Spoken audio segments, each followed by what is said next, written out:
जो लोकटा बसी सी तले जो लोकटा छिड़ा ताको से देखुची कौन देखुची ना ट्रेन जो दिगरे जाउची से लोकटा से दिगरे जाउची किंतु सी देखुची जो लोकटा तले प्लाटफर्म पर छिड़ा से लोकटा ता पछुक जाउची ना। अच्छा जो लोकटा प्लाटफर्म रे छिड़ा सी देखुची ट्रेन जो दिगरे जाउची से लोकटा जाउची से तार देखुची। अच्छा जो लोकटा ए लोकटा को देखिला पछुक जाउची जेते स्पीड रे ट्रेन जाउची सी देखुची ए लोकटा सेते स्पीड रे पछुक जाउची पीटा दे ट्रेन स्पीड रे से पछुक जाउची।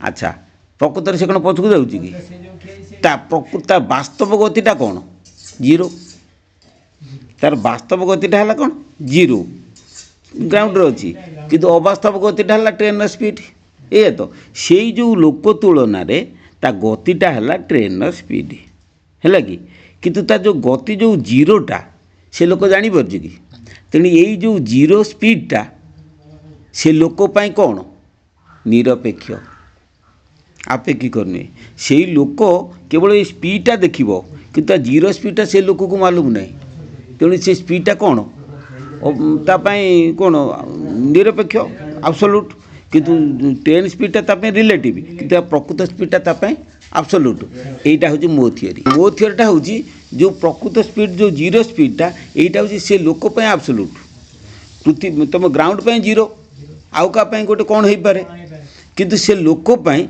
ये जीरो स्पीडटा माने ता सहित किसी संपर्क नाही एटा हूँ थियोरी ऑफ आब्सोल्यूट मु बुझे दूँ आस गोटे सरल भाषा में बुझेदेवी आमर गोटे ह्रद बड़ जलाशय ता कूल तुम छिड़ा छेड़े ना से जलाशय पाखे तुम जो कूल छिड़ा हेल से कूल धार पाखु मटीटा हूँ गोटे लेयर कूल धार पाखु जलटा हूँ गोटे लेयर दीटा क्षेत्र रहा गोटे स्थल भाग गोटे जल भाग दीटा भाग रहा ना तुम रही कौटी स्थल भाग रहा तुम गोटे क्षेत्र रहा किंतु आउ जड़े जी बोट्रे जीव सी रहा कौटी जल भाग रहा बुझिपार तेणु जल भाग जो लोक जाऊँगी जो लोक जाऊँगी सी स्थल भाग लोकटा को देखुची जे सी पछुक जाऊँगी तेणु या गोटे रिलेटिव स्पीड एक कथा कहीदे कि आइनस्टाइन कहीदे कि वास्तव क्षेत्र में स्थल भाग में लोकटार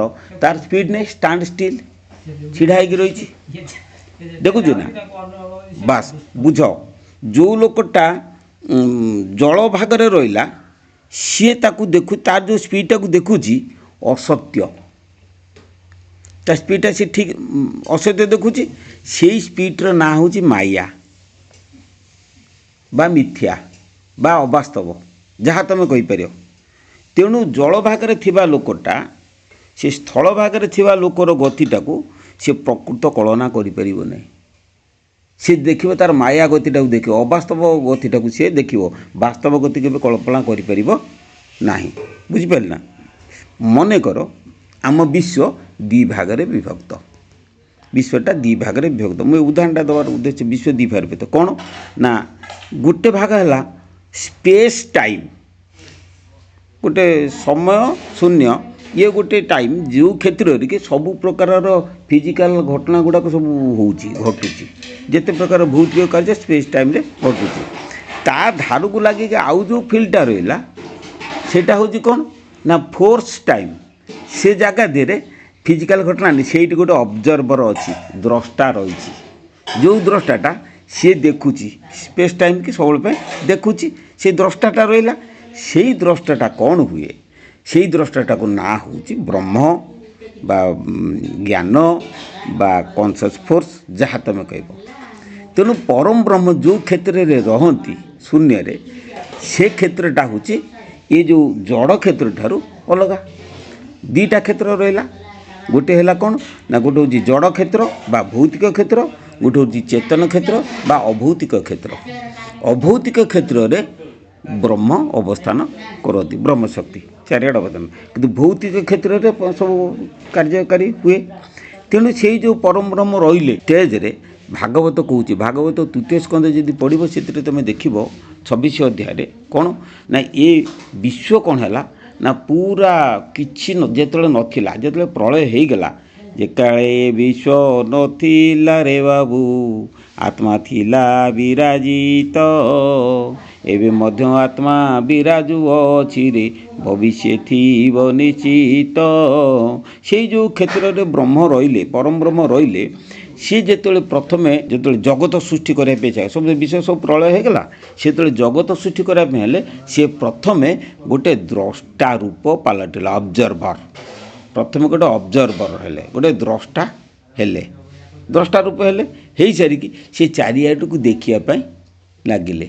କିଛି ନାହିଁ ଯେତେବେଳେ ଦଶଟା ଦେଖି ଜଣେ ଦେଖିବ କିଛି ଗୋଟେ ଦୃଶ୍ୟ ଦେଖିବ ତ କିଛି ଦୃଶ୍ୟ ନାହିଁ। ଯେତେବେଳେ ସେ ଦେଖିବାକୁ ଲାଗିଲେ ସଙ୍ଗେ ସଙ୍ଗେ ତା ଦେହରୁ ଗୋଟେ ଦୃଶ୍ୟ ବାହାରି ପଡ଼ିଲା ଇଲୁଜନ୍ ମାୟା ଦୃଶ୍ୟ। ଦଶଟା ଦୃଶ୍ୟ ଦର୍ଶନ ସେତେବେଳେ କହୁଥିଲେ ଗୋଟେ ମାୟା ବାହାରି ପଡ଼ିଲା। ସେଇ ଯେଉଁ ମାୟାଟା ବାହାରିଲା ସୃଷ୍ଟି ହେଲା ସେଇ ମାୟା କ'ଣ କଲା ନା ଦ୍ରଷ୍ଟା ଦେହରେ ମିଶିଗଲା ସ୍ଥୂଳ ରୂପ ହେଇଗଲେ। ଯେମିତି ଜଳଟା ବରଫଟା ଜଳ ମାନେ ଘନ ହେଇଗଲେ ଜଳଟା ଘନ ହେଇଗଲେ ବରଫ ହେଇଯାଏ ଠିକ୍ ସେଇଭଳି ସେ ଯେତେବେଳେ ଘନୀଭୂତ ଅବସ୍ଥାକୁ ଆସିଗଲେ ଦ୍ରଷ୍ଟା ହେଇଗଲା ଜ୍ଞାନ। ବୁଝିପାରିଲେ କି? ଆଉ ସେ ଯେଉଁ ମାୟା ହେଇଗଲା ଇଚ୍ଛା ମାୟା ହେଇଗଲା ଇଚ୍ଛା। ତେଣୁ ଦ୍ରଷ୍ଟା ଆଉ ଦୃଶ୍ୟ ଏଇ ଦୁଇଟା କ'ଣ କଲେ ନା ପରବର୍ତ୍ତୀ ମୁହୂର୍ତ୍ତରେ ଜ୍ଞାନ ଏବଂ ଇଚ୍ଛା ଶକ୍ତିରେ ପରିଣତ ହେଇଗଲେ।